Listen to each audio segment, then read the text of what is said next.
Can you dig it, sucker? Live from Houston, Texas, and around the world. Join the 6-time World Heavyweight Champion, 2-time WWE Hall of Famer, and WWE NXT announcer, Booker T. Booker T. Alongside his right-hand man, the Boat, Brad Gilmore. It's time to get your champagne wishes and caviar dreams.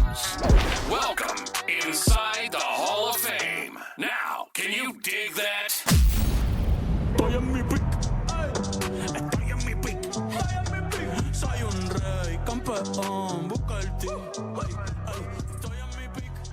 inside the Hall of Fame. I'm Booker T.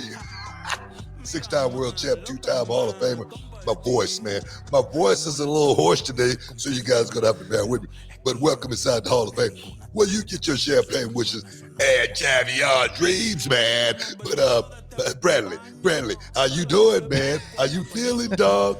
I'm feeling good, Book. You know, we've had a great day already, and you know what? It is a phenomenal day in the city of Houston because it is raining outside, and it's been nice to have a little rain. So loving this little rain coming through, man. I've been like, man, thank God, you know, the rain is here. Thank God the water, you know, is soaking up the ground real good. The grass is filled. My grass was talking to me today. Yeah, saying, thank you, God. You know what I mean? Because we've been needing this for a long time, man. 100-degree weather for like the last couple of months. Right now, it's like 80 degrees in Houston. 80. Yeah. I just was looking at the news and they say it's 80 degrees right now. That's a great day, Book. That's a great day when it's 80 degrees. I had to cut the AC off here a minute ago when I came upstairs to, you know, get locked in here in the studio. And I was like, man, pretty cold in here. You know, normally it's kind of warm in this area, but today, man, that AC was kicking, man. But I'm just happy, man. I'm happy we, you know, getting back to our golf weather. You know what I mean? I got a chance to play golf on Sunday. It was the first time I got a chance to play in 2 months. And the golf game wasn't that great, but it was just good to be out. Seriously. Yeah, no, I mean, I like that we have weather that we can actually live in momentarily, because I mean, some of these 101, 102, 103 degree days, 105 degree days with 100% humidity in Houston it's not ideal, Book. But you know what? We had a great day, and fans of the podcast are going to get to hear us on Podcast Heat have an exclusive conversation with two pretty big names. One in the world of wrestling who's going to be one of the stars you're going to talk about for the next 15 years or more. And then we also have another legend. Last week we had Cedric the Entertainer. This week we have another legend on the show. Should I flash the banner of who we have this week on the podcast? Do it now. I'd do it for you. That is. So we're going to have Trick Williams and the Trill OG himself representing Port Arthur, Texas, one half of UGK. Bun B is going to be stepping inside the Hall of Fame, and we got to go over there to Trill Burger today and get it done. What a burger, man. Guys, stay tuned. You're going to hear a whole lot of that conversation. But I tell you, man, a lot of stuff been going on right now, been blowing up the internet. And man, we got to get in it. First, you know, NXT, we had a little bet. You and I said 820. You said what, 860? I said 860. I wrote it down. You said 820. I said 860. And boom, we split the difference. Let's just say that. Pretty much, yeah. At 850.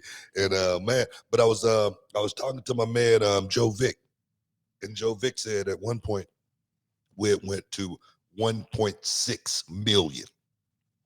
For that night in NXT. So I'm gonna tell you right now, man, anytime we talking about numbers like that, I'm pretty happy just to be a part of the movement of NXT going in that direction. And I must say, Becky Lynch coming off of let's just say one of the best performances that she ever had with Trish Stratus. Ooh. You know what I mean? In that cage, let's just say that. What a match. And then to back it up with another match against Tiffany Stratton on NXT.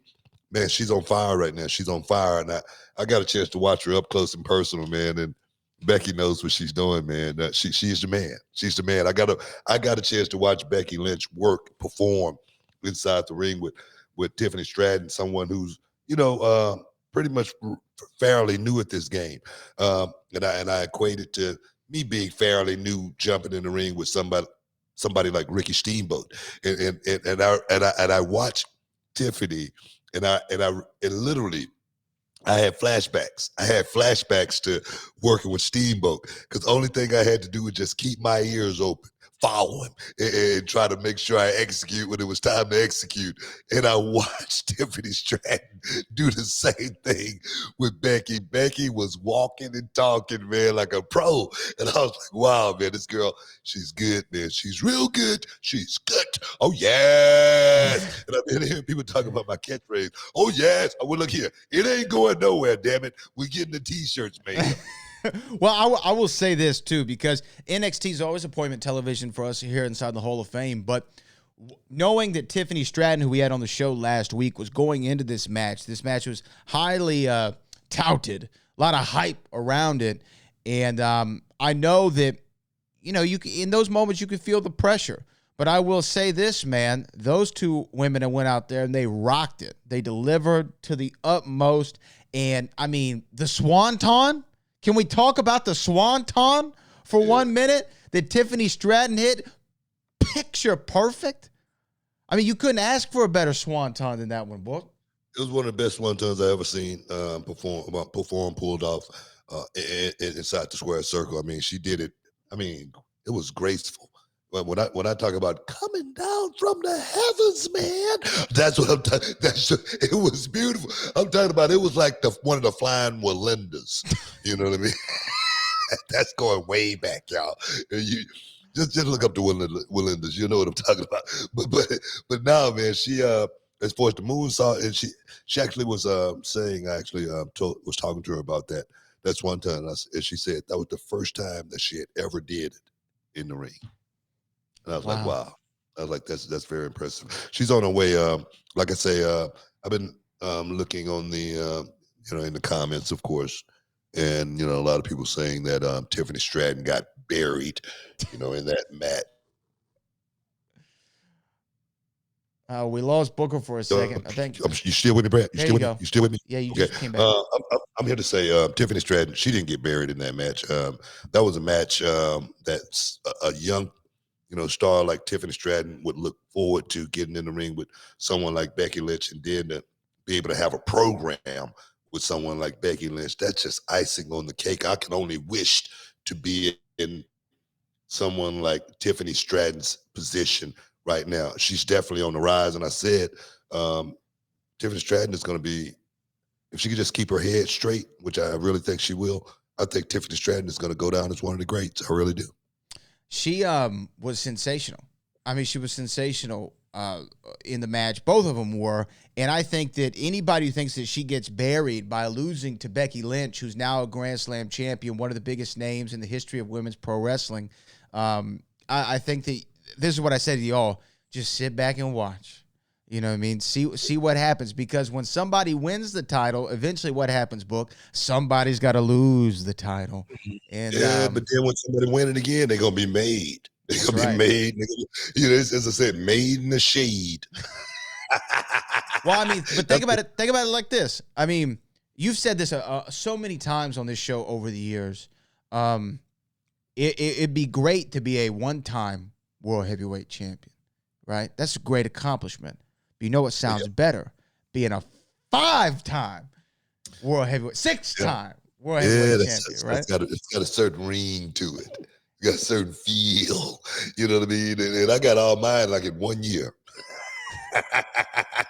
I don't care. It still counts. I can still say it. I can still call it. And that's what Tiffany Stratton is looking for. So like I said, she's looking to go past the stars, you know what I mean, to the moon, straight to the nebula, baby. Oh, yes. She's doing it, and she's doing it her way. But let's not forget, guys, on September 23rd, Reality of Wrestling is going to have 2 NXT stars to main event that show. Axiom, Charlie Dempsey, 9300 Emmett F. Lowry Expressway, 7 o'clock bell time. Don't miss out. Don't get shut out. The Royal Arena is going to be kicking, baby. It's gonna be hot. It's gonna be real hot. So make sure you out. You know what? There's only a few tickets left. But you know what we're gonna do? What we gonna do? You know what? We gonna put a special, ticket row out. We gonna do something special for the fans at Reality Rush. We're gonna make sure everybody get in the building. Even if it's standing room only, like when I was in Korea back in the day, man. Standing room. Yeah, I was in Korea. Standing room only, man. E1 Po. Hey guys, stick around. You're in the Hall of Fame. We'll be back in a minute. Welcome back inside the Hall of Fame, y'all. Hey, man. Like I said, cannot wait to September 23rd to debut our new arena to the fans. It's something that we're really, really proud of. The Royal Arena is something that is really, really special to all of those young men and young women that perform on a monthly basis as well. And now they're getting an upgrade, man. We're about to upgrade you. We need to get Beyonce in the house for this debut. But I tell you what, guys, it's going to be a hell of a main event. Axiom, one of the hottest mass superstars that we have in NXT. I said this guy's going to be one of the greats one day, as well as Charlie Dempsey, grappler extraordinaire. Oh yes, it's going to be a hell of a main event. Showdown going down the next chapter, baby. Come get some.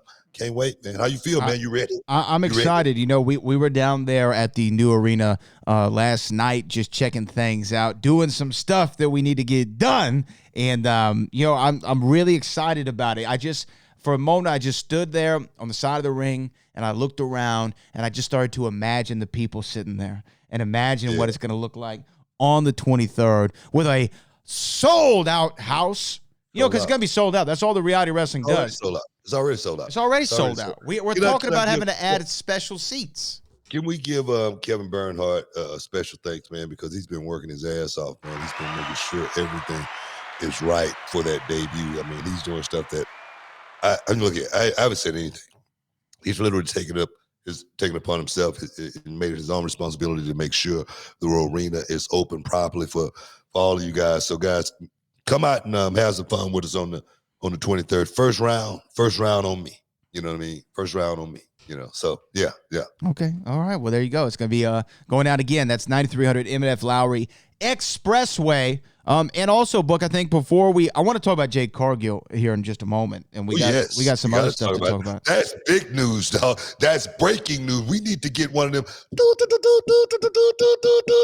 breaking news. We need to get one of those. Well, let's just jump right into it. We are hearing rumors on the internet about Jade Cargill. This was reported from Fightful Select, I believe, is where this information is coming from. This is what it says. Fightful Select reported early on September 14th that Cargill had effectively finished up with All Elite Wrestling just hours before the Rampage tapings in Cincinnati. There had been discussions about the nature of Cargill's deal over the summer, and she was taking planned time off from the company after AEW Double or Nothing. Those we've spoken with within WWE are of the belief that her deal may be structured in a way that could have her sign imminently, whatever that means. There was discussion of Cargill holding option years in AEW that has been confirmed. Yada, yada, yada. Here we go. Upon returning backstage following her match against Chris Statlander in Cincinnati, Jay was greeted with several members of the roster who exchanged hugs. It was seen as a farewell within the company. There were many within the company that said that she was heading to WWE, but she has not explicitly stated that. Cargill does have a lot of team and representative with her deal. Some top WWE stars have heard Cargill was heading to the company early as last week, and it was a topic of conversation backstage at WWE Raw. What do you think? Cargill to WWE? Do you like this? Look at your face. No, man. I said it some months back. Yeah. You know what I mean? I said it some months back. I said, Jade Cargill has WWE written all over her. Mm-hmm. That's what I said. Yeah. I said she's a WWE superstar. You know what I mean? Not that, she didn't fit in or could not fit in AEW. That's not what I'm saying. I'm saying she is what WWE has always promoted. That super athlete, that super soldier. You know what I'm saying? So, nah, man, this is something I anticipated. I didn't, put it out there or anything as far as saying Jade Cargill was going to be coming to WWE. Yeah, I understand what you're saying, BT. You just cut out on us there for a moment. Yeah, there we go. I did feel like Cargill was perfect. Um, that perfect star for the WWE. I mean, her star power is so huge right now. I mean, just say this for instance, they put a title on her, and they didn't even have to make her a champ, but she still was the focal point of that whole thing. Everybody was waiting on when Jade Cargill was going to go against Britt Baker. That never happened. I don't think, right? Not for the title. No, I don't believe they ever had the exactly. match.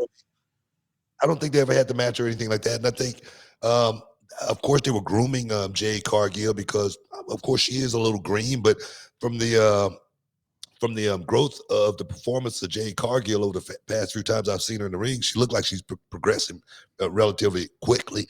And I think in the WWE, I think she's going to progress a whole lot quicker because WWE is not going to put in positions where she got to go out there and do a lot of the stuff that a lot of those girls over there at AEW want to do, like go out there and have a death match, want to go out there and have a glass, one of these, crazy matches, you know what I mean?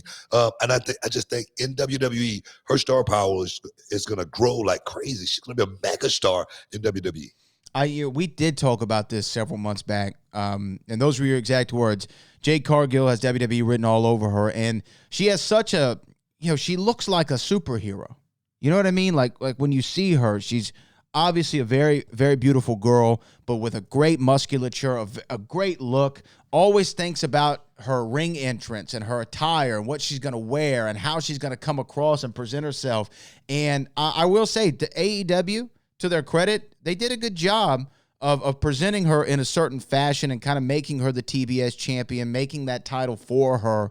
But I think that her potential is capped in AEW just from, as you said, her style is so different, right? And her style, to me, screams more of that WWE type product than it does AEW type product. With Jade, it's not about the work rate. It's about she's an attraction. You're not trying to get a certain kind of match out of her. You just want to go and see her. You want to see, man, we saw Cargill last night. She came through. She was looking great. Then she hit her with the slam at the end. Man, she looked like a superhero. I mean, her outfits are always, shining. You could tell she puts a whole lot of thought process into, her presentation. And that's one thing that, a lot of people can't teach you. You got to want that. And I just feel like in WWE, she'll get a chance to work with a lot of different girls that she's going to be able to learn a whole lot from, along that route at the same time. And I just think I really think Jade Cargill will be in a better place. One thing about this window, it closes very, very quickly. And Jade Cargill needs to get the most out of the opportunities that she's going to get in this business. She needs to do it quick. Yeah, she needs to do it quick. And to me, that's why I wanted to ask you, do you feel that Jade, if she does sign with WWE, let's say she does, would you want her to be on the NXT roster, or do you want her going straight to the main roster? No, I want her going straight to the main roster. She's got that kind of star appeal.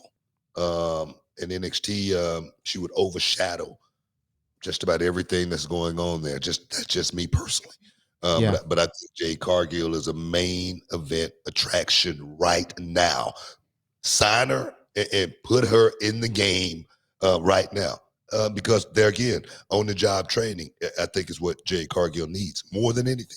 Now, let me ask you this. If she does leave, what is that? Is that a loss? Let me put it this way. Is that a loss for AEW? And how do you feel like, what does that say about AEW if she leaves? It's a loss for AEW, but I think also it's not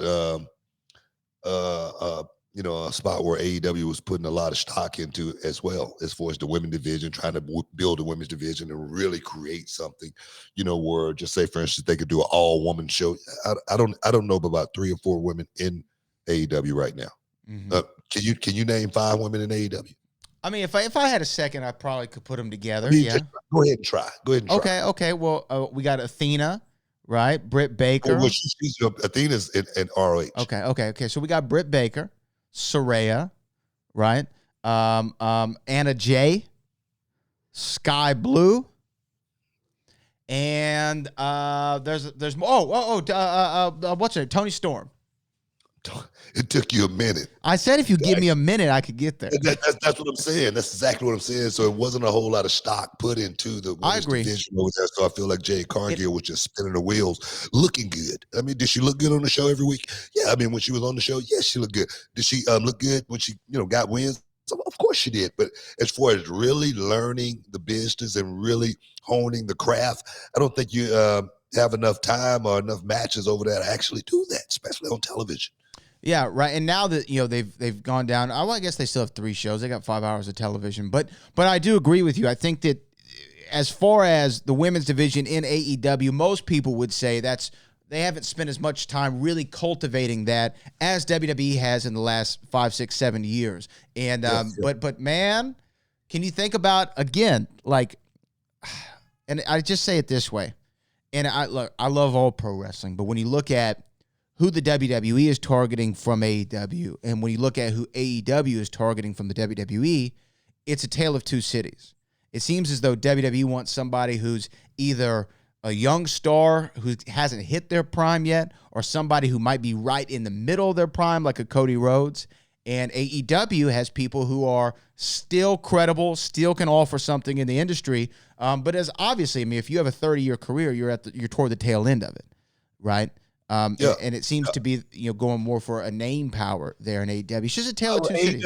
AEW structure is a little bit different because they seem like they don't mind hiring the older guys, but they want to hire like the indie guys at the same time. Yeah, it's a melting pot. Well, you want the older guys for the name value, right? And what they bring.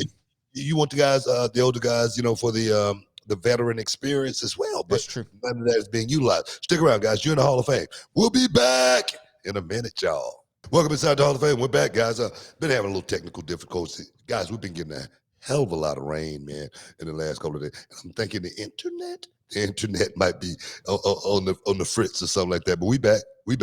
What are we talking about? Jade Cargill? We're talking about Jade Cargill and coming over to the WWE. That's the big rumor on the internet. And look, here's the other thing. When you think about Jade coming over, you think about the potential matchups that you have there.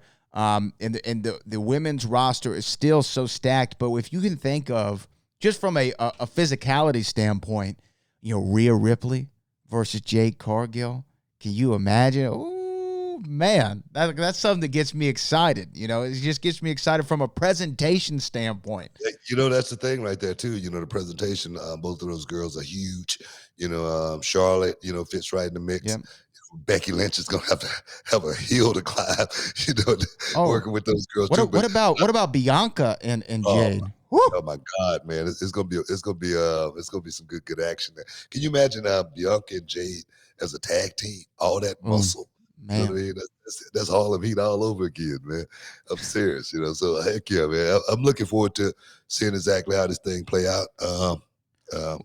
We'll find out. We're going to find out real soon if Jade Cargill is going to be a member of the WWE roster. And me personally, I'm pretty excited about it. Me too, man. Talking about women, though, on the roster, why don't we talk about one that just came back to the WWE? We saw a chat come in here. This is a super chat. Super chat. From Jason Marone. She's not like most girls. Nia Jax is back, better than she was before. Better, stronger, faster. Nia Jax made a return to the company on Monday Night Raw, going after Rhea Ripley, who we were just talking about. What do you think of Nia Jax's return?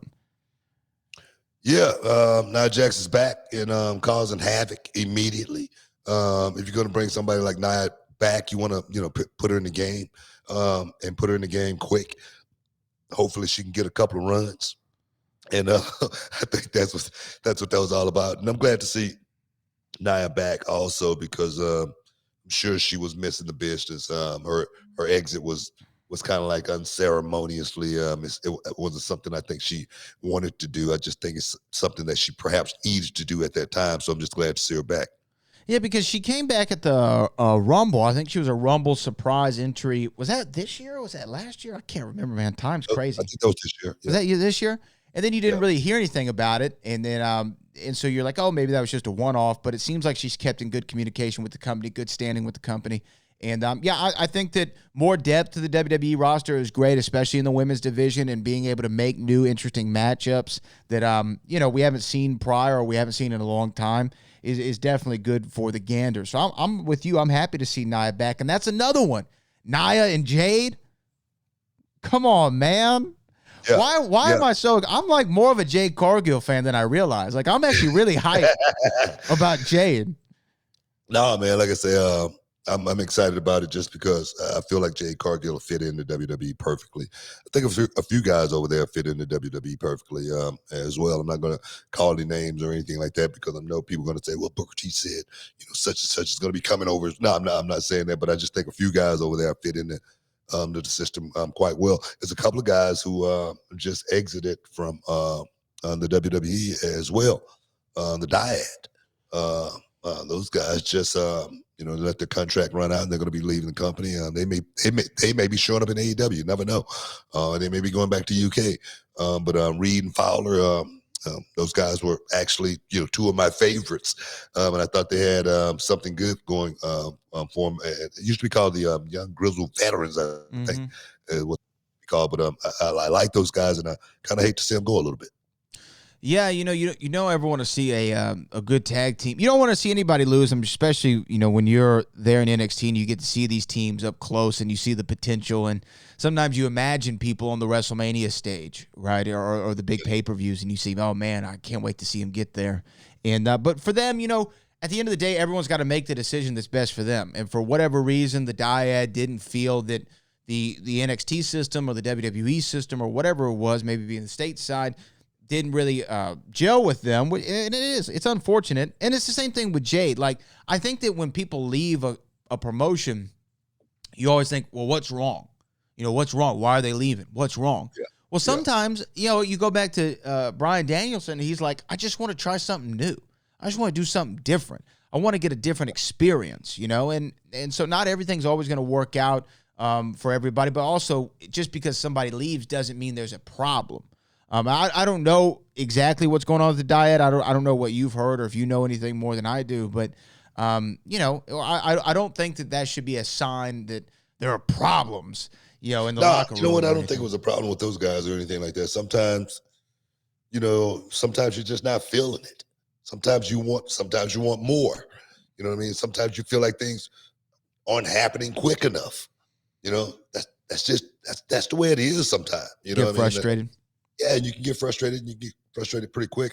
I've been in those positions myself before. I just, luckily been able to weather the storm and, get through them. But I've been in those stagnant spots to where you're wondering, man, what are they doing with me? I mean, am I going to be doing anything? But if it's in the plans, if it's for you to be in that position, it'll work out.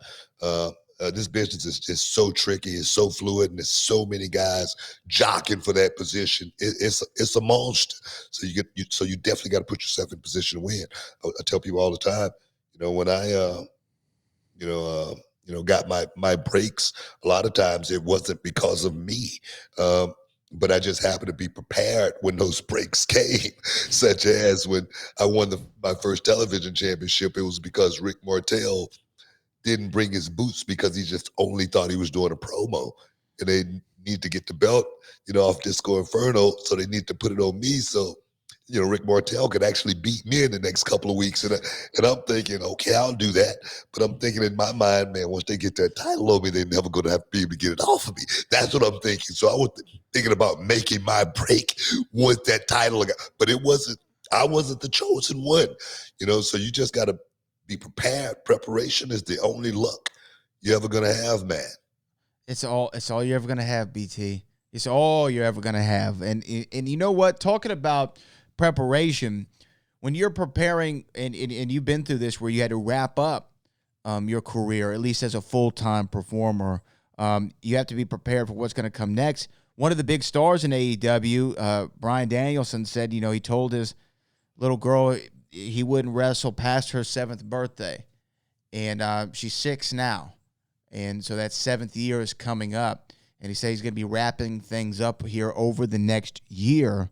What do you feel about if Daniel Bryan holds to that, or Bryan Danielson, excuse me? What do you feel about that and where his career is? And obviously not great news for AEW, but I'm sure he'll still be around in some capacity. Well, it seems like he knows what he wants. It seems like he's pretty much fulfilled, everything that he wanted to fulfill in his business. And now he's thinking about what's next. What's next is like family, and making sure, you there for, your kids if you have that chance. One thing I really look back and regret, being on the road, when I had a kid and I wasn't there for him as much as I felt like I should have been. And a lot of wrestlers, go through that same thing. I'm going on the click again here, so okay. hopefully. Well, we might lose Booker there for just a minute, but yeah, I understand what he's saying about Bryan Danielson and, knowing what you want out of this wrestling game and being able to make that transition eventually. I think we've lost Book. He'll join back with us here in just a moment. BT, are you there?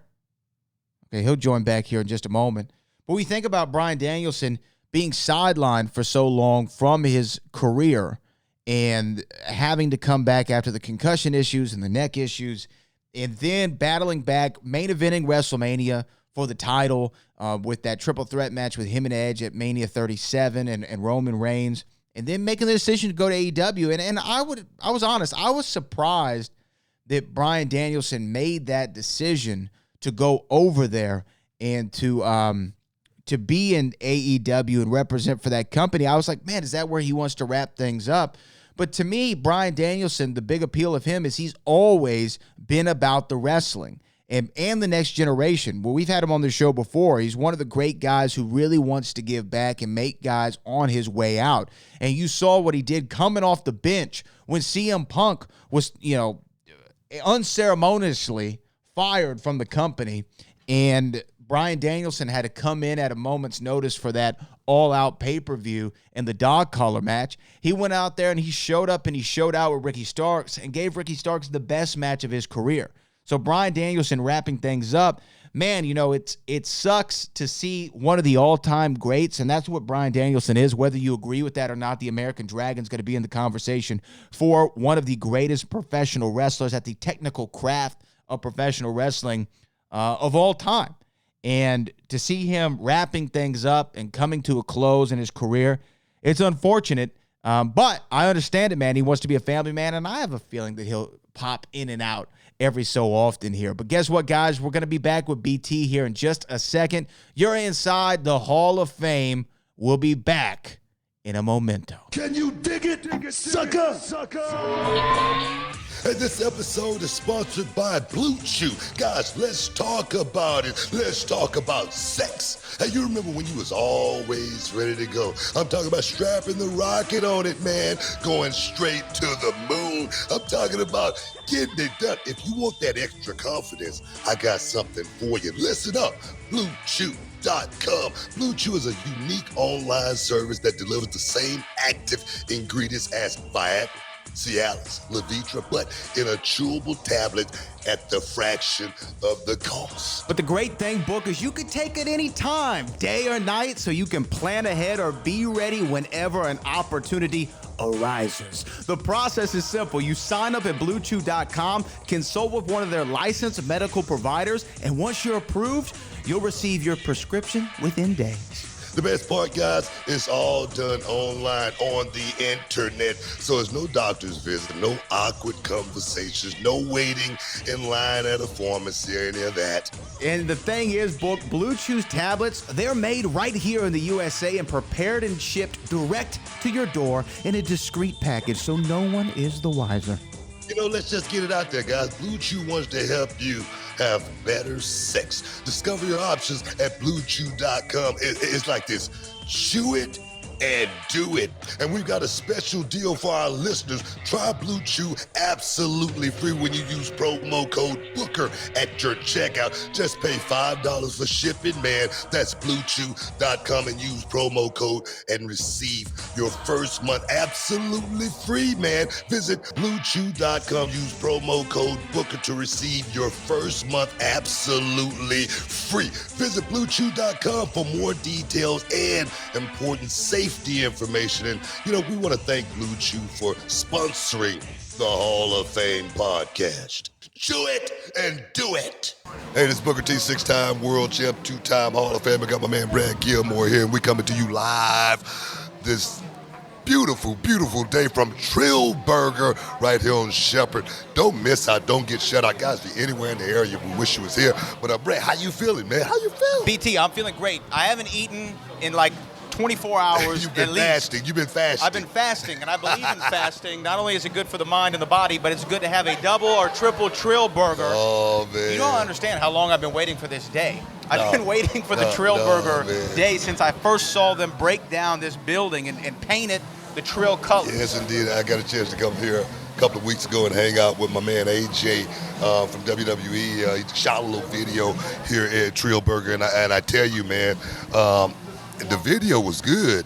But the Trill Burger, oh my God, man, it was off the chains. And I was like, man, I got to get back and because I had to double. I think they say they got a triple, and I think they got a home run. So let's try to get that home run this time, do it like it's supposed to be done. Sounds like you're trying to have the grand slam. I'm trying to slide in the home plate safely, but do it quick. But you're a proprietor of your own business too here in the city. What is it like to see like someone of your ilk, Bun, starting? It's not like he bought a Chick-fil-A, which would have been cool, right? But he started his own franchise, the Trill Burger. That's what's so cool, man. To have that, like Nino Brown say, that entrepreneurial spirit. Oh yes, that's what you got to have in this day and age. You just lost everybody under 25. They're like, Nino Brown. Who is Nino Brown? Go back and watch New Jack City. Everybody's seen the movie. But no, man, to have that spirit, but not just to have that spirit, man, to make it through those trenches, man, because I came through that same hood that Bun came up in, South Park, South Side, and, it was rough. It was rough. And you had to have a plan. You had to be strategic because we lost so many brothers back in the day. And I'm just so happy to see Bun doing so well, and not just Trill Burger, in every department. Seemed like everything he touches turns to gold. You see the Trill Burger colors? I didn't just make that up. There it is. Yeah, and to me, like, Bun is one of those icons of the city. And it's cool to see him. You always talk about the transition. You always think about the transition outside of wrestling. Like, how was I going to get to the next level? And now to see the Trilogy himself, who seems to be making his way over here. Yes, indeed. It's one of those things. If you don't know how to change with the times will pass you by. I say that all the time. And to see the OG make that transition, be able to roll with the punch, and still be here today, and not just be here, but doing so well, not just doing it for himself. He's giving back to the city. That's what it's all about. I'm giving back to the city. I got a small little organization. It's called Reality of Wrestling. It's a small company, but we work hard. We work hard for the people, as well as those young ones trying to come up in this life. Yeah, man. Well, you know what? I think that it's about that time. You ready? Is it time to bring him in? It's time to bring him in. I'm not trying to impose. Whenever the Hall of Fame is ready. Let's bring Bun in now, man. Let's bring the OG Trilogy in. himself. Let's bring the Godfather of H-Town in the house. Welcome inside the Hall of Fame. Man, Bun B, getting ready to get some champagne wishes and caviar dreams, baby, right here up in Trill Burger. Hey, man, how proud of you? I'm proud of this establishment. I mean, come on, talk to me. It's a blessing, man. I've had an amazing career with rap, and it's not like I'm done with it. I'm still active. I actually got a gig tonight in Dallas. Oh, man. But I was presented with the opportunity to be a part of this company. And when I tried the burger, I knew I was something I wanted to be involved with, man. And I put this burger on my back, and I took it around this country, and I presented it to people all over America. I used everything I had to get myself in certain doors just to present it to the right people in the right place. And it took off, man. And then once we won Best Burger on Good Morning America, that was it. Because that really, that's huge. Because for one, it validated what we had been saying about the food the whole time, but then it opened up to a whole world of people that are outside my core demographic. Yeah. Like Good Morning America is predominantly older people that watch that show. So the 55 and up crowd was on my bumper. Like they were serious. They were trying to get that burger. But then also by going to these different music festivals and whatever, it also afforded me the opportunity to present it to the next generation of artists and build that connection and that bond with those people. So this burger is not only a great financial thing for me, it's also very representative of Houston's culture. When people come here from all over the country, and they have been coming, they've even been coming from Canada and overseas, we wanted to make sure it felt Trill. Yeah, it looked Trill, and that it was representative of what people expect from Houston culture. There's no telling who's going to be in this thing, you know what I'm saying, at any given time. Look, you got legends in here today, you know what I'm saying? World champions in here 2 times. You know what I'm saying? So it's a blessing, though, Book. I ain't going to lie, man. You and I, we've been blessed to see the world, right? Travel all around the world, get adoration from millions of people, man. So it's one thing to know that you put in hard work and you made the effort, but it's another thing to be appreciated. Yeah, man. Is it kind of like the rap game, like when you first started, you hustling, man. You hustling. Right. You selling CDs out of the trunk. You know what I mean? You running from the mall to mall. You go into the club, handing the CD off to the brothers. Hey, it's like that. Yeah, no, absolutely. First of all, I haven't had this kind of passion, meet purpose, since I started rapping, right? Yeah. I haven't really felt energized about something like this in a long time. When I lost Pimp, it really took a lot out of me from the music industry. It's my job, it's my career, and that's what I had to do to take care of my family. But it became more of a job. It used to be fun. It became more of a job. And my wife helped me to make sure that it became interesting so I wasn't phoning it in. But getting this burger made me want to wake up in the morning, made me want to read, made me want to talk to people, ask questions, do research, do my homework, learn all of the different components of the food industry, from the kitchen to the service, the hygiene, all of this different stuff that it takes to make a business work. That's where I'm at right now. It's a renewed interest, a renewed passion, a renewed purpose, and it's beautiful because when I started my music career, the kids weren't old enough. My grandkids, they were born into this. Yeah. So that whole part of my life was already here when they came here. Right.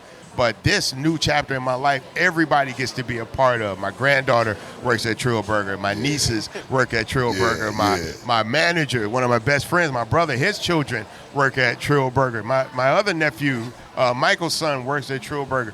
We've been able to give opportunities to people who normally would not be able to find employment in the city of Houston. You know what I'm saying? Yeah. Which is a beautiful thing that we can afford people, man. And if you look around here, white people work at Trill Burger, black people work at Trill Burger, Asian people, Latina people. We are a melting pot and a true representation of this Houston community, and I'm proud to have that. That's awesome, man. Hey, man, the transition. Yes. I always talk about, if you don't know how to change with the times will truly pass you by. Absolutely. And you have been one of the brothers who have been able to make that transition so effortlessly. What has, why so? Well, look, I look at the people in front of me, right? I look at people like Ice Cube. I look at people like Snoop. Yeah. I look at people like Shaq, people like yourself, right? Who took all this cultural equity that you built up, right? That other people, unfortunately, were able to profit off of more than you. And now you can monetize that equity. We're doing podcasts, right? Doing products, selling burgers. Now we're the ones that have control not only of our power, but the profit and the money that we make. You know, it's all about that paper, baby. So I'm watching how players like you transition. I'm taking my notes and my cues from people who were successful before me, right? And who reached the top plateau of their respective careers and now realize there's other things that they need to put in their energy behind, other avenues that they can try. I'm looking at that type of thing, man. I'm paying attention because as much as I love rap, I understand it's a younger man's sport. Sure. You know what I'm saying? I still have my fan base. I still go out and do shows and I get a crowd or whatever, but I don't know if that's necessarily how I want to spend the next 30 years of my life, letting that be the number one thing that I'm doing. This is a great place to put my energy. I can book everything around this, so I could be at Trillburgers Monday through Friday, Friday, and if I needed to go do something on the weekend, I can still go out Friday night, Saturday night, Sunday night. You know what I'm saying? I got the best of both worlds, man. Young people, y'all better get a biscuit right now and soak this knowledge up, because this Bun talking. Brad, go ahead, man. Well, you know, I mean, I've heard you talk about Trill Burger. Obviously, that's why we're here. This location, you said, is like a temporary spot for you, and you want to expand greater. Like, what is the 5-year vision for Trill Burger? Do you want to have multiple locations around the city? Do you want to expand statewide? Well, I mean, look, I think for many people, this brand presents itself as a mom and pop brand, right? And it does. I do want it to feel that way, but I want this burger to be available to every person in the world, right? No matter if they all try it or buy it or whatever, but I want this burger one day to be in a position where anybody on this planet can try one if they want one. But everybody in Houston needs one, right? Everybody in Houston needs this burger, right? Before we take it out on the world, I want to make sure that everybody in Houston had the chance and the opportunity to get this burger. And let people know ahead of time, hey, man, I ate this thing. It's coming to Atlanta. You better be ready. It's coming to Dallas. It's coming to Austin. You better be ready. Like a movie. It's like a movie, right? Word of mouth is what helped break me. I never really had the major media magazines or outlets support me as an independent artist. You know what I'm saying? So it was word of mouth that took UGK around the world. And so I used that same focus, that same narrative, and that same drive to take this burger around the world. I ain't doing nothing new, Booker T. Yeah. I'm treating this burger like it's an album. I took it on promo tour. I got it out in front of the people. We won Best New Artist when we won Best Burger, and now people pay for us to come to where they are. It's a beautiful thing. I mean, but has the fact that how the city's embraced it, has it surprised you at all? Because, I mean, I would drive by here every day, and I'm thinking, is today the day I'm going to get the burger? And I see the line going down the block, and I'm like, wow, the love is out of this world. I'm not surprised by repeat customers, because once you have this burger, you can't not want this burger. Yeah, true. You know, I'm trying to be careful. Back. Y'all got to forgive me, because there's Cowboy fans in here, and I told them they could all come before the season started, but now I feel like they just traipsing up and down in my building like this, showing off their little blue stars or whatever. But I'm going to be easy about it. No, but I think the beautiful thing about this is that, you know, I built this company off the back of Houston. There's no way around. That's why if you look at the merchandise, it says Houston made. And this is the first place we presented this burger. This was the place that told the world that Bun B does have a great burger, and told people, come to Houston, come try this burger. Let it be a part of your cultural experience, your tourism when you come to the city of Houston. I never would have thought that people would make the effort that it takes to get this burger. We started this company in the summertime. We opened this brick and mortar in the summertime in Houston. That's 98 plus degree weather for the majority of the summer. Not just certain days, the majority of the summer. People still stood outside in line. You guys got here today, it was pouring down raining. People were still standing in line to get this burger. And it's not just about me.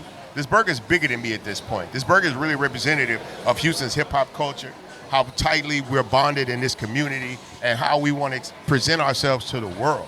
So it's really, this burger is transcended being a burger, and it's transcended being me. So when people come here, one, they know the burger is good and they're willing to eat the burger, but it's also a continuing support of not just my personal career, but also of Houston's hip hop culture and the way we present ourselves out to the world. I would love for Trill Burger to be one of the best cultural exports from this city.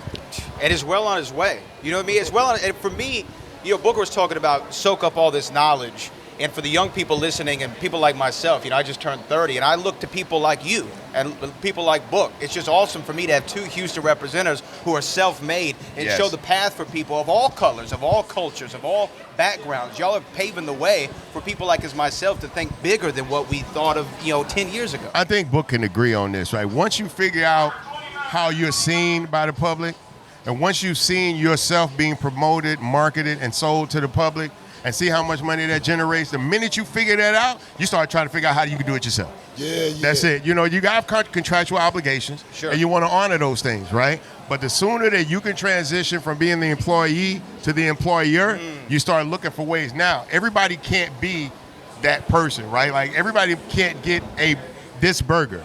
But you can get a proverbial burger, right? You can get a proverbial podcast. There's something out there that you can learn from watching my journey that can contribute to your journey. Because there's things I watched from his journey that contributed to my journey. And that's what this is really all about, living a life that people can learn from.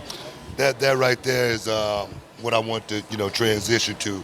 Talk about the grind, talk about, you know, being able to stay in the game. And, you know, because when you take yourself out of the game, you know, that's pretty much the end. But you Yes. have pretty much weathered this storm. And, you know, I lost my dad when I was 10 months old. I lost my mom when I was 14. Wow.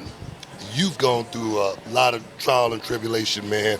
You know, losing your partner, Pimp C. Yes. You know, Fat Pat, Big Hawk. You know, we just lost this kid with the Migos Takeoff. Yes. You know, so much we had to deal with in order to get to this point. Absolutely. How important it is for you to, you know, talk to young people and let them know that there is light at the end of the tunnel, but you got to keep grinding. No, absolutely. First of all, you know, I had an idea of what my life was going to look like, right? There's certain things happened, and that was not the way things ended up happening. But that didn't mean life was over for me. Didn't mean opportunities weren't open for me. But I had to be open to finding something new. I had to be open to listening to people's opinions and taking people's advice and really wanting to have a personal stake in shaping my life. You know what I'm saying? And I was able to build something out of that. And now I'm in the middle of building something else. Yeah. So I know what it's like to be bottomed out. I know what it's like to not have nobody in your corner and to really just be stuck in the mud trying to get out. You know what I'm saying? I've done it twice. Yeah. You know what I'm saying? By the grace of God. And so if nothing else, you can just look at my life. You know, I leave a life by that by example shows what you can overcome and what you can accomplish. Being from where I'm from and the home I grew up in a duplex. You know, duplex, that way you got two families living in one house and they share the bathroom. You know what I'm saying? So that's worse than the shotgun shack. At least in the shotgun shack, you got your own bathroom. You know, but I didn't let those kind of things define me, right? You know, I watched my mom work very hard, you know, to provide a life for me after her and my dad divorced. And so my main drive was to try to create a life that my mother could be proud of, and then hopefully my mother could benefit from. I've been able to do both of those things, and so now, instead of looking back, I'm looking forward. I took care of the people in my past. Now I got to take care of the people in my future, the children, the grandchildren. You know what I'm saying? All of those type of things, and that just really just puts a bigger, stronger fire under my feet to make this happen. I want to be successful, right? I want my partners to be successful. I want this product and this brand to be something that the people that come in here and eat and spend money with can be proud of.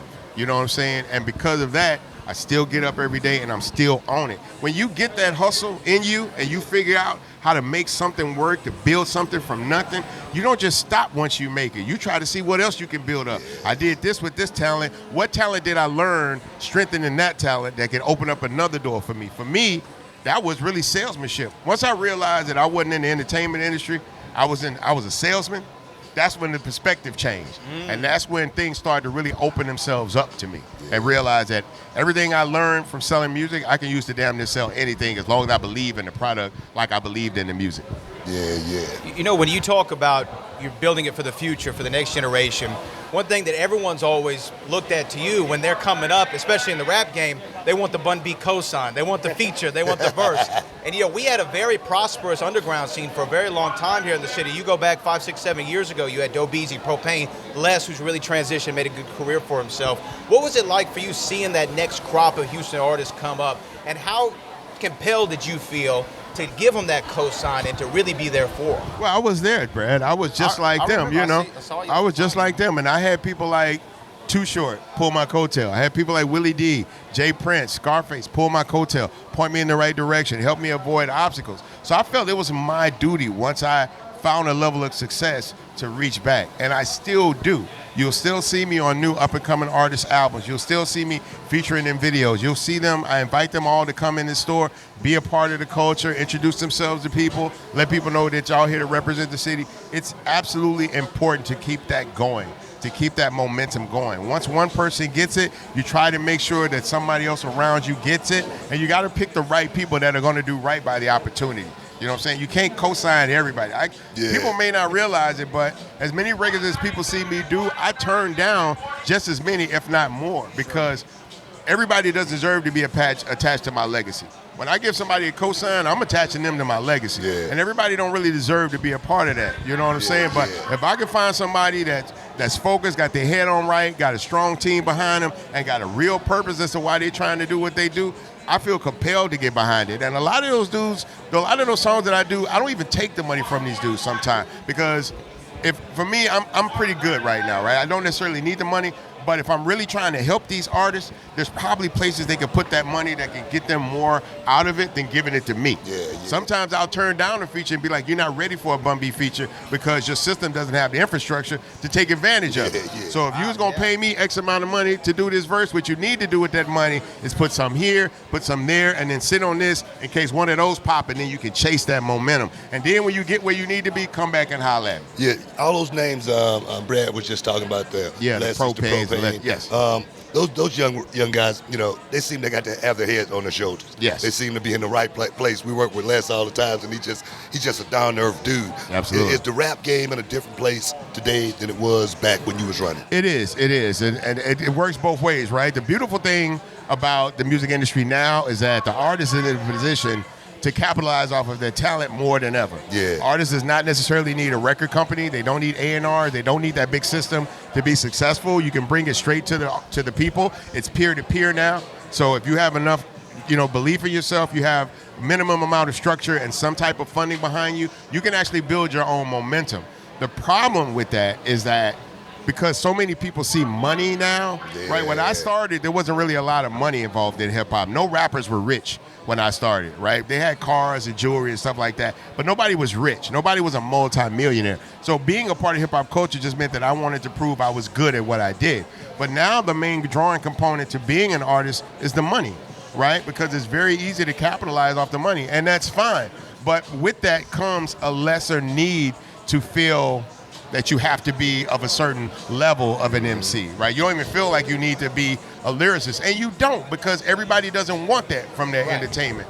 But we still have to go out and find the Propanes, the Lesses, guys like that, the Sauce Walkers, who are not just people trying to make music, people trying to build brands, bring other people along for the ride, you know what I'm saying, and create long-term goals for their families. And I support that all day. So, those kind of guys are always welcome to come to me, and not just for music. A lot of these young artists, the music thing they kind of get, it's really trying to balance it with life, right? How do I make this work for my baby mama? How do I make this work for my kids, my wife, my mama, my grandmother, the people that they love? How do I protect them from the things that come with this job? You know what I'm saying? Yeah. Once I get a bunch of money, I'm from the hood, I'm gonna mess around and have a target on my back. How do I keep that target off my family's back? Exactly. Those type of things. Those are the ways that I try to help artists navigate, because the music, that's the easiest part of the music industry, is making the music. It's managing the energy and the business and the money. That's the hard part. Top on that right there. When I first got in the wrestling business, I had a lot of friends around me that I knew if I hung around that area, I wasn't going to do nothing. Right. I got in it. I ended up picking up everything, and I moved to Atlanta. I said, man, I want to get close to it. I want to make sure I put everything in this in order to make it work. I did that. But you stayed right here in the city, man. You ain't moved. You ain't go nowhere. You had that target on your back. How'd you make it through all those trenches and pitfalls and whatnot? By the grace of God, I can't sit here and act like I'm nothing special. I'm just like everybody else trying to make it every day. Yeah. But I do feel touched, right? I do feel like, through everything that I went through, somebody still grabbed me and kept me away from it. Yeah. You know what I'm saying? When things that I went through, I kind of had to go through to learn the lessons that I learned to become who I eventually became. But there was also a lot of other bullshit that I had my hands in, just being honest.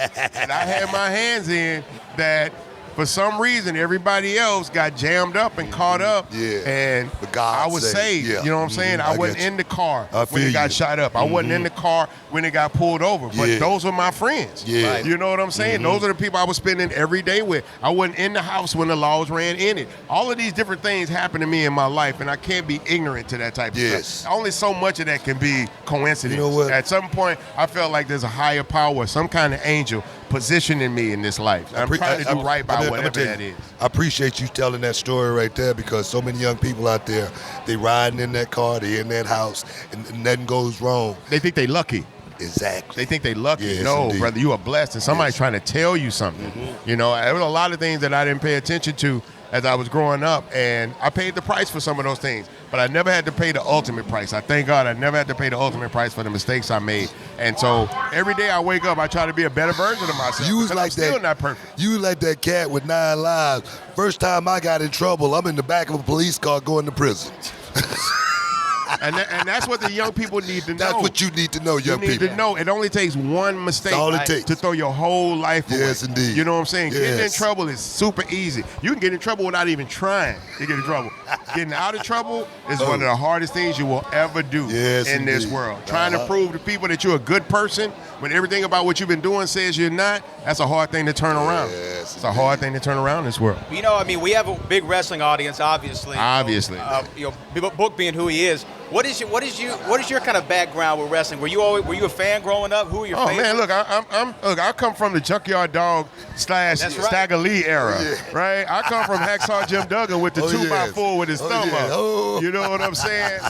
Rest in peace to the Iron Sheik. You know, Yes, indeed. I came up in that era, man, like the golden era, some would say, of wrestling, where it really transcended from these small independent leagues around the country to this big conglomerate that we Yes, see today. yes. It's literally been some of the greatest entertainment in this world for over the past 30 plus years. You know what I'm saying? Some of the biggest sporting events held in this world were wrestling events. Yeah. And make no mistake about it, wrestling is a sport. You can call it what you want to, but you try to do it in bad shape.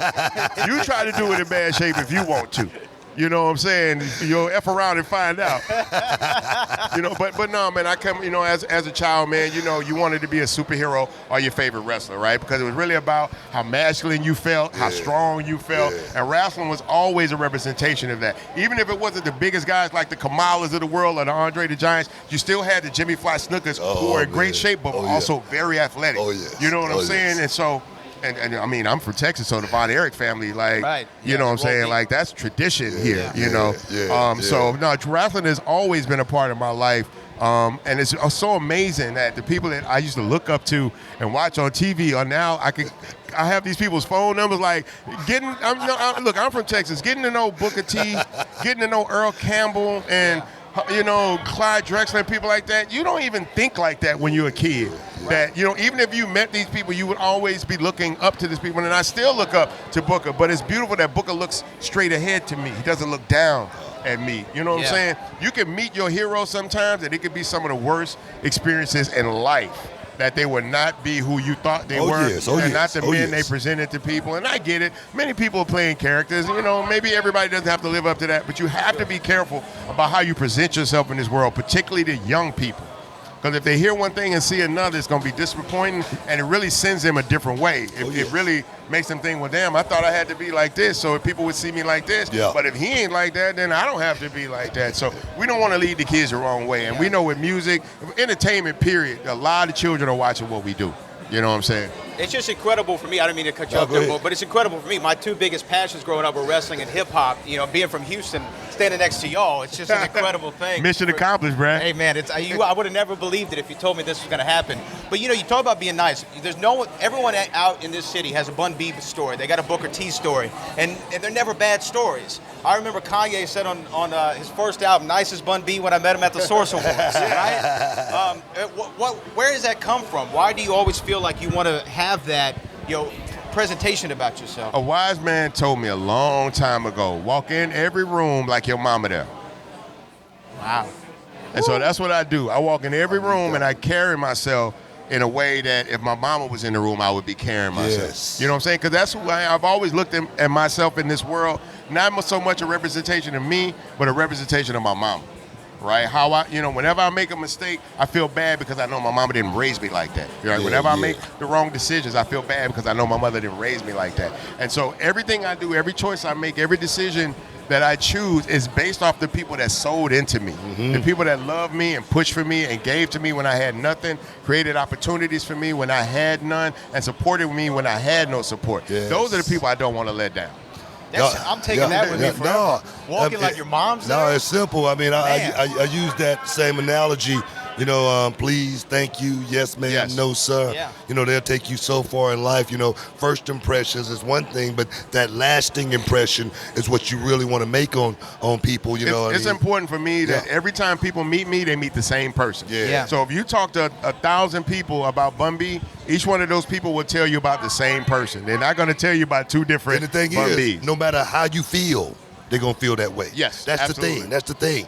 Because I always say, it's never my experience, it's their experience. Yeah, for me, these things are as they say, like a dime a dozen, right? When I interact with a fan, that's a dime a dozen for me. Right. When a fan interacts with me, it's 1 in a million. Yes. You know, and that's the dynamic that exists. So, and Warren Moon said this alone. This nothing stuck with me more than this. Warren Moon said, if you're a person of influence and you're having a bad day, stay home.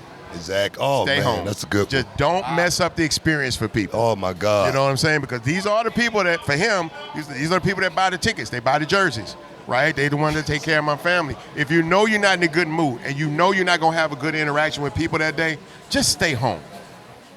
Just stay home. Because you never know. Bro, like I've met people who were teenagers when I met them, and now they're vice presidents of Fortune 500 companies, and I get corporate gigs and phone calls and shows and all these different bookings just because I was kind to somebody 20 years ago. I was courteous to somebody 17 years ago. You know what I'm saying? You'd be surprised how little gestures can grow into big opportunities. Games to be sold, not told, but you're telling it right now. You're telling it right now. Look, man, it's the Hall of Fame. I'm not holding back, man. I'm not holding back. You know, I've said this on our show. I've said it for years on other shows. I even have the 45 on my wall in my office. International Players Anthem's the greatest rap song ever created. Oh, man, thank ever you. recorded. Thank Hot you. 97 just named it one of the top 50 hip-hop songs of all time in 50 years. I'll take that. I want to know about not just the genesis of the record, but this is what all the rap nerds want to know. How'd y'all come up with the order of operations? You know, Andre start, then Pimp, then you, then Big. So you don't want to come. You don't want to try to come before Andre because Andre's going to close it out. So it's best to just get him out there up front and get it out the way. The craziest thing about this record is that it was never meant to have Outkast on it. This was actually a record with UGK and 3 6 Mafia. Right. Things happened with them in the label. So the label, they got into it. They stopped clearing them. So we could still, and they produced the record, but their production deal wasn't with the same label that their group deal was. So the beat could stay, but the group had to go. Same time, this was going on, a sampler of the album was sent out in LA during All-Star Weekend. Big Boy and Andre both got the sampler separate. And they weren't even recording together at that time because Andre was doing a lot more acting. So Andre calls and says, hey man, I just heard this record, are y'all done? I want to get on it. We're like, no, it's never done if you want to get on it. He was like, cool, but he's like, I don't want to rap to the drums, I just want to rap to the sample. Then I get a call from Big Boy. Hey, man, I just heard this record. This bitch jamming. Are y'all done with it? No. What do you think? I want to rap on it, but I just want to rap on the drums. I don't want to rap on the sample. So in 2 phone calls, I learned exactly why Outkast existed as it did, right? Because they were complete polar opposites that, when put together, created the perfect complement to each other. So Andre did his verse. We put him at the beginning. Big said his verse. We put him at the end. Made a nice little sandwich. You know what I'm saying? So produced by 3 6 Mafia, UGK record featuring Outkast. I don't really know how much more you could do. I mean, that's royalty right there. I just don't know how much more you could do to make a hit record. You know, and to have 4 iconic verses that people, I know every time you perform the record, everyone knows every word. Oh yeah, I'm lucky because the drums switch up on my verse, right? Yeah, so everybody has parts of the record that complement them, right? Yeah. Andre with no drums in it, then as soon as the drums kick in, Pimp comes in, sets off the tone. I come in, add a little double time energy to it, and Big Boy comes in and wraps it up. It's beautiful, man. I know you're probably thinking, Book, what'd you find this white kid? You know what? I bumped into Brad once or 2 times before. It's well understood how Brad gets down. And it's genuine. That's why I rock with him. This is who he is. In this suit and tie, loving UGK. That's exactly who Brad is. I appreciate that, Bun. Nah, man, I know you got to get out of here. I know you got to get back to the Dallas, and I know you got to get out of here, guys. We're at Trill Burger at 3607 South Shepherd. Yes. Make sure you get down here and get you one of them Trill Burgers as soon as you get a chance. Anything you want to leave the listeners with before we part ways? Look, man, it has been an honor and a pleasure to have the Hall of Fame record live here. Y'all have no idea how many podcasts, video shows, TV shows have asked to film in Trill Burger. This is the first. Appreciate you. This is the first. This is a Houston-made company. Houston legends should get first access to anything we're doing in here. So when Book asked to do it, I said, you got it, champ. No problem. Then he said, well, you know it's me and Brad. I said, Brad, my guy, let's get it. Brad, my dude, let's get it. I want to thank Hall of Fame people out there, all the listeners, all the supporters, but most importantly, the subscribers for supporting these guys. You know what I'm saying? I'm going to support them, and you should too. Hey, guys, stick around. You're in the Hall of Fame. We'll be back in a minute.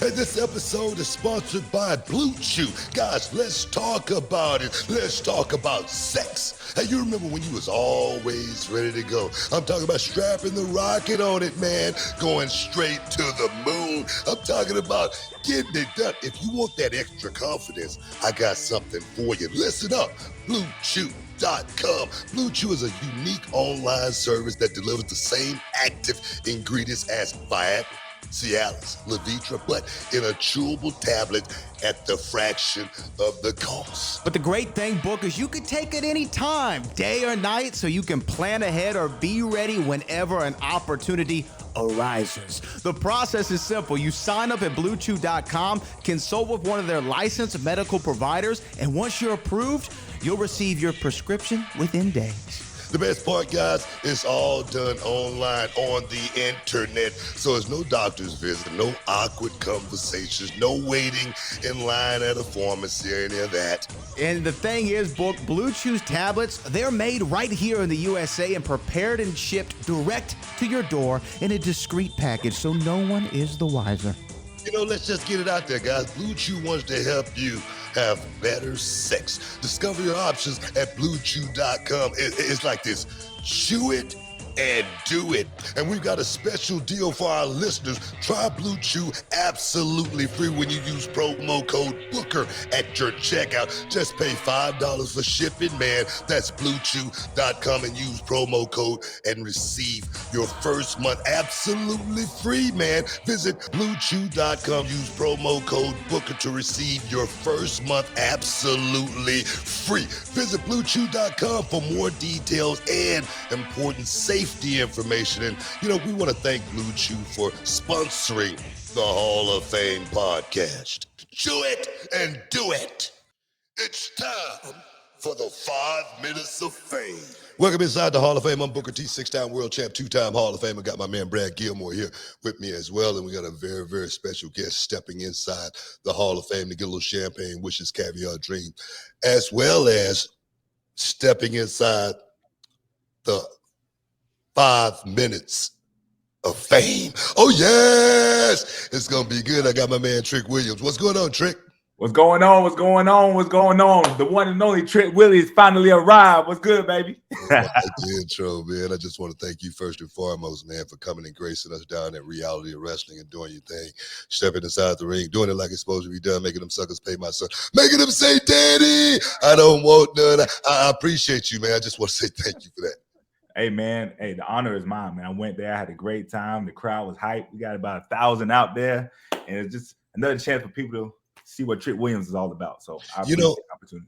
You know, and that brings me to my first question. You know, when I watch you at Reality of Wrestling, you seem to be so comfortable in the middle of the ring doing your thing with the microphone. When I watch you in NXT, you seem to just flow like water, man. It feels so easy when you're doing it. Where that confidence come from, man? Man, like, it's just in me. You know what I mean? Like, my family, we all talk. Like, we've been talking noise one another since I was a little kid. So just learning how to read people and how to entertain people, you know, that's just what we do. And then, you know, I grew up playing football, so I've always been able to, like, post-game interviews, motivational speaking, you know, that probably just tuned up my skills. But, man, when I hear my voice on the microphone, I feel the power. So I want to put a little rasp on it, you know. You know? Oh, yeah. Oh, yeah, man. I feel that too. You know that rasp. You know. Yeah. Yeah, go, Bradley. Yeah. You got something? No, piggybacking off what Booker said, you know, obviously your skill on the mic is evident. We saw that at Reality Wrestling when you said I had 8 abs, 4 chains, 2 women, and 2 whatever else you said, you know, coming with it, man. And I meant every word. I know you did. And that's what makes you so authentic. That's why the people love Trick Williams. But I guess my question is, from when you're putting your promos together, who are the influences? Who are the other people that you've looked to? It could be inside the ring or outside the ring. Oh, man. Well, I'm a big fan of comedy. Like, I watch comedy. I watch old school comedy. Like, I watch Lavelle Crawford. I watched Bruce. You know what I mean? I watch funny guys. You know, Eddie Murphy, Bernie Mac, of course. And I love the way they can set up a punchline and make it hit. You know, it's almost just like wrestling. You got to set it up. You got to let people feel it when it's time for people to feel it. So I think just my natural love of comedy, like growing up, is really paying off now. kind of taught me how to set up, my punchlines. When I was coming up as a kid, I used to watch Houston wrestling, and I didn't care, man. I just loved it. I didn't care where I was, and then when I grew up, I still loved it, but I never thought.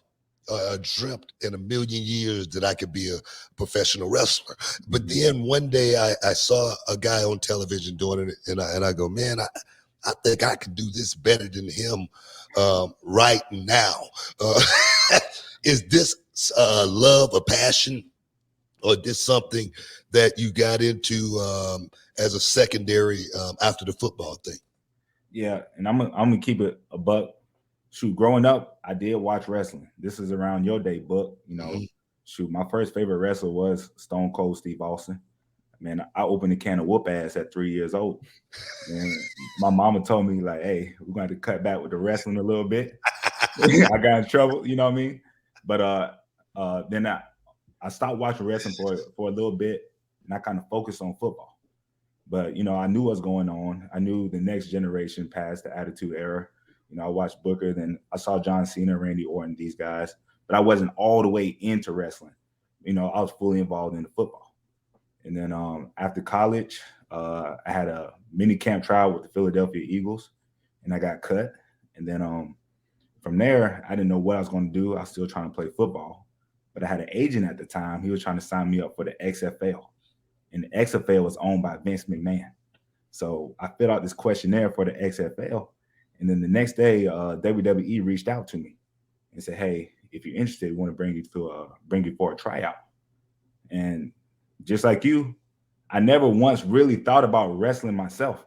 Where I'm from, I don't know any professional wrestlers. I didn't know there's indie schools at this point in time. I didn't know how you even get into it. So, but I did go to the tryout. I was like, man, I think I can do this. Like, I think I'm actually made to do this right here. Yeah. They didn't sign me right away, so I had to go, pursue it. And I made up my mind, said, I'm not a football player no more. I'm a wrestler. So since then, it's been history. Awesome.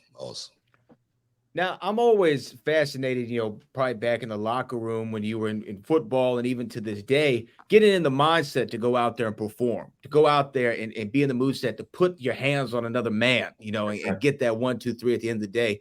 I want to know, what is the playlist Trick Williams has? What is your playlist that you go to? Who are the songs that put you in the mindset to go out there and do what you do? We can go through it right now. Man, I was just listening to it for this podcast. Listen, if you listen to Trick Williams' playlist, you're going to hear some Gucci. You're going to hear some Young Jeezy. You're going to hear some Yo Gotti. You're going to hear some The Baby. Anything with that bass, man. I just need that bass. You know what I mean? It ain't even about what they say most of the time. It's just the rhythm. It's the beat that gets you in the right state of mind so I can flow like I need to flow. One thing I always talk to, Brad, my students about all the time, and I try to make sure when they come in, I try to make sure I give them a certain name because I always say in this business, you got to have a championship name. Mm-hmm. And I'm sure, wait a minute, I'm not sure, but I'm wondering, when you first got the name Trick, is it something that you liked or not? Well, Trick for me, my birth name is Matrick. Yeah. So Trick is really just an extension, or actually a subtraction. You take off the MA, and that leaves you with Trick. So in college, people be like, "Oh, yo, Trick," because I guess Trick Daddy, made it kind of cool. But like you say, I do want a championship name, but I do know that I make the name. Oh, no. You just killed it right there. You just killed it.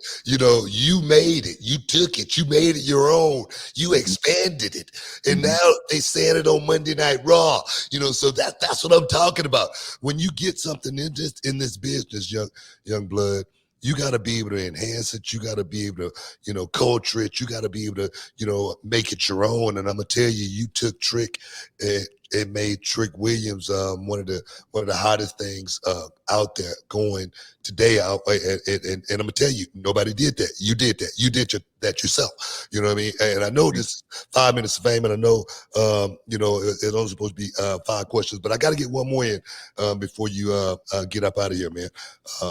Because you've been rolling in the shadows of that man, that young man looking down, from high upon, the stars, on top of the world, Ma. Carmelo Hayes. And you've been in the shadows, and now you breaking out on your own. What's the ultimate goal, Trick Williams? The goal is gold. I want gold. No better way to prove that the hard work that I put in this whole time is worth it than me holding some gold myself. And, I learned a lot from my boy Melo. We still boys. I have noticed when I stopped focusing on him, I stopped focusing on my career, man, the possibilities are limitless. And I want gold, but yeah. I want gold. Hey, man, just follow my motto, baby. Checks and championships. Checks and championships. That's what it's all about, baby. Hey, man, I want to thank you for stepping inside the Hall of Fame, getting your 5 minutes of fame. I know the future is very, very bright for this young man, Trick Williams. So, guys, make sure you have your sunglasses on, man. I'm telling you, man. So, hey, man, till next time, any parting words? Hey, man, stay tuned, man. We just getting started over here. Oh, yeah. Hey, guys, stick around. You're in the Hall of Fame. We'll be back in a minute. I want to thank you guys for stepping inside the Hall of Fame, getting your champagne wishes and caviar dreams right here on Podcast Heat. And guys, make sure you support all of our sponsors. When I say all of our sponsors, I mean all of our sponsors right here on Podcast Heat. Hall of Fame now, can you dig it? Next time.